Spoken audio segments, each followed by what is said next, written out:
Hi gamers, Genesis Moss here with a brand new episode of The Gamer Chronicles.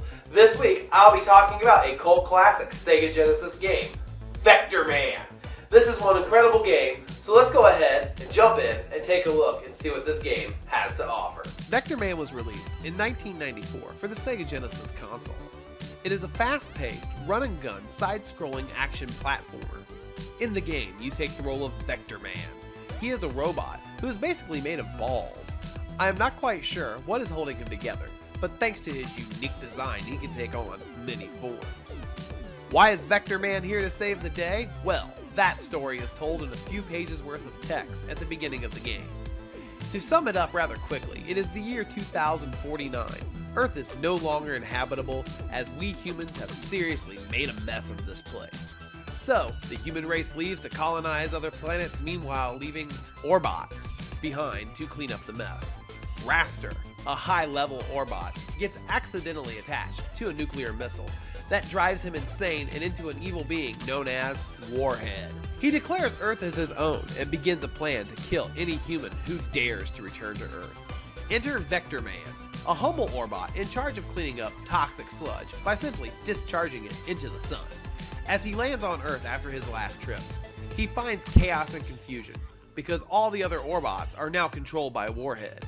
Vectorman takes it upon himself to destroy the errant Orbot and restore peace to Earth. So with the story out of the way, let's take a look at the gameplay. As I mentioned earlier, this is a run-and-gun platform game, so your main goal, for the most part, is to move to the right, blasting any and everything in your path. Along the way, there are plenty of power-ups to help you out and plenty of bad guys to blast and secrets to find. The game has very good level design with the right amount of challenging jumps and obstacles. I only wish they were a bit brighter, but otherwise, the levels are very fun to play. At the end of some stages, we are treated to a top-down view of the world in the form of mini-stages. These levels generally last less than a minute, but they do help mix up the otherwise good gameplay. The music is my least favorite part of this game.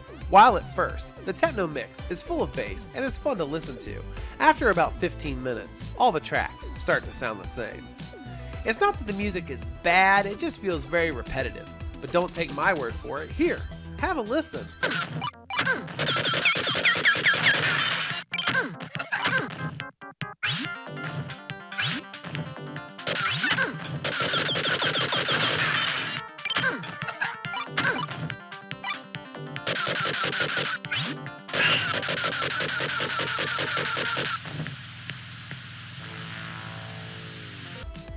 The graphics are not bad. In fact, they are pretty darn good for a Genesis title.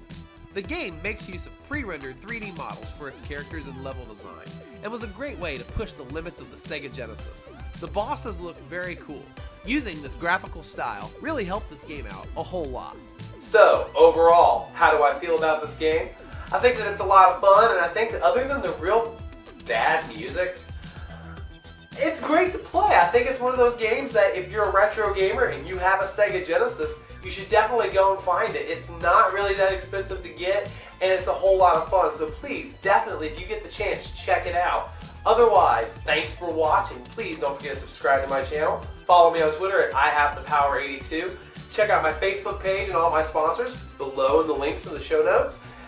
And that's it for the episode. Thanks again for watching, and game over.